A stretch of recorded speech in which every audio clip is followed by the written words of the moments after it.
Hello, my name is Madison Hazen, and I am a writing studio tutor at Delaware State University. And today we're going to be going over a general overview of plagiarism in academic writing. So, first and foremost, what is plagiarism? Plagiarism is when an individual uses work or ideas from another source as their own with or without consent. And that definition comes from the University of Oxford. And we're going to get into a couple different types of plagiarism and how those may show up throughout academic writing. So, first, when we look at plagiarism, there is complete plagiarism, and this occurs when an individual submits someone else's work as their own. So, this would be an example of this would be you paying someone to write a paper or using a paper already written by a friend in the past. Um, so, this is usually what we think of when we hear plagiarism, but there are lots of different types that we are going to delve into.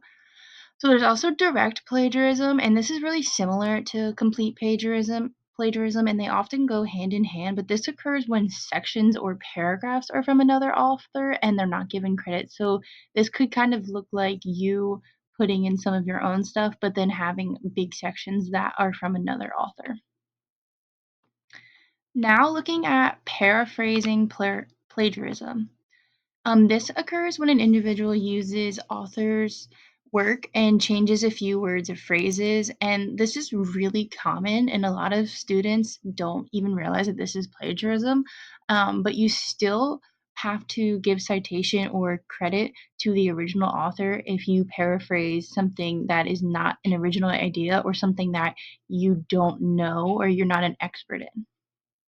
And then there's self plagiarism, which um, can be quite confusing, but essentially, this occurs when an individual submits work that was previously written by themselves. And this is still a form of plagiarism if you've written a paper in the past for another course and then you submit it in a different course. This is technically plagiarism.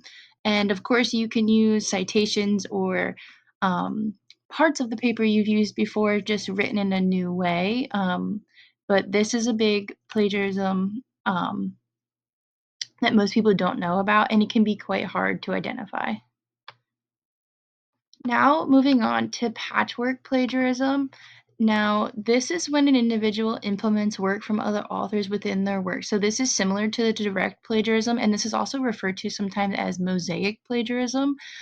So, an example of this would be taking short phrases from another source and embedding it within a sentence. Um,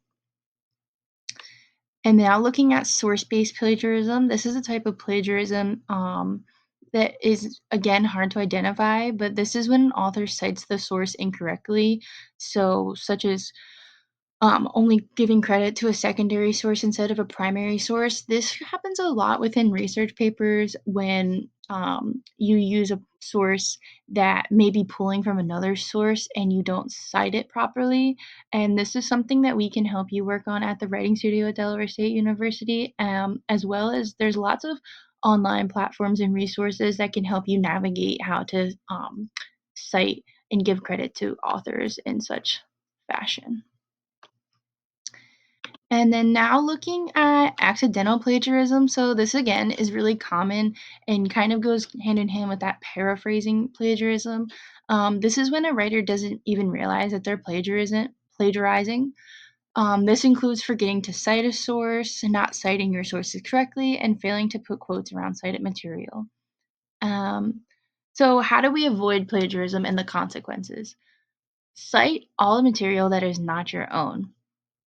And don't be afraid to ask for help. You can come to the writing studio. And like I said before, there's also lots of material online to help you navigate the process of citing and giving credit to authors so that you don't get caught for plagiarism, because the consequences for plagiarism can lead to academic sanctions, meaning you could be um, put on academic probation, or you can be dropped from a class, you can receive an F in the class.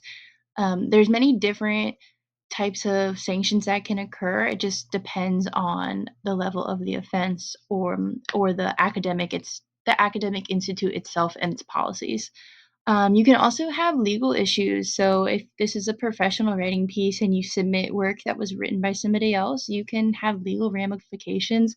And also, you can have a loss of reputation. You don't want to be known for writing something that is not yours or taking other people's ideas.